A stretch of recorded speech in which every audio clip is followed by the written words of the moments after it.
The similarities between Noah's and Utnapishtim stories have led scholars to speculate about a common origin. Both tales involve a divine decision to flood the earth due to human wickedness, a righteous man chosen to survive, and the construction of a boat to save life from destruction. In both stories, the protagonist gathers animals to preserve biodiversity, and both Noah and Utnapishtim send out birds to find dry land after the flood. These parallels are not coincidental but reflect a broader mythological tradition that was shared across the ancient Near East. Flood stories were a common motif in this region, where catastrophic floods were a natural occurrence and often viewed as divine punishment.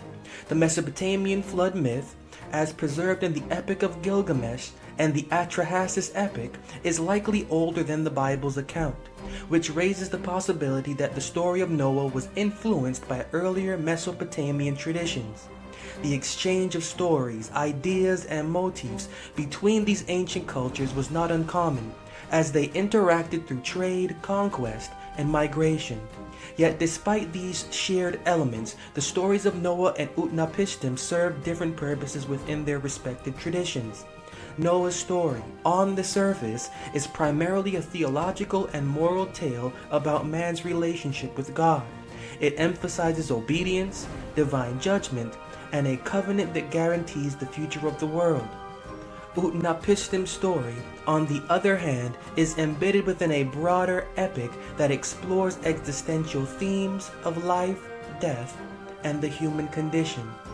While Noah's story offers a new moral beginning for man, Utnapishtim's tale focuses on the exceptional reward of immortality, which remains out of reach for Gilgamesh and the rest of humanity. The cultural and theological contexts of Noah and Utnapishtim stories highlight their differences.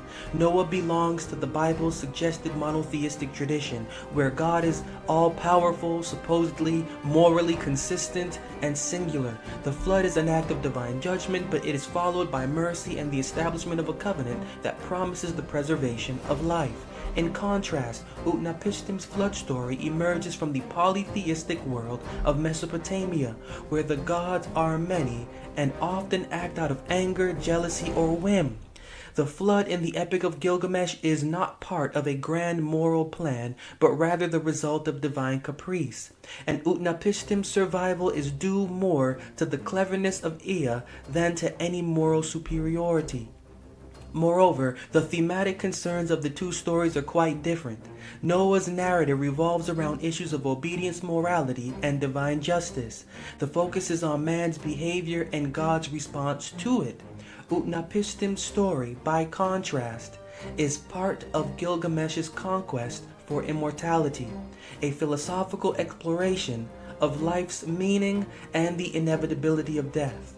While Noah's story looks forward to a renewed relationship with God and man, Gilgamesh's encounter with Utnapishtim confronts the limitations of human existence and the elusive nature of eternal life.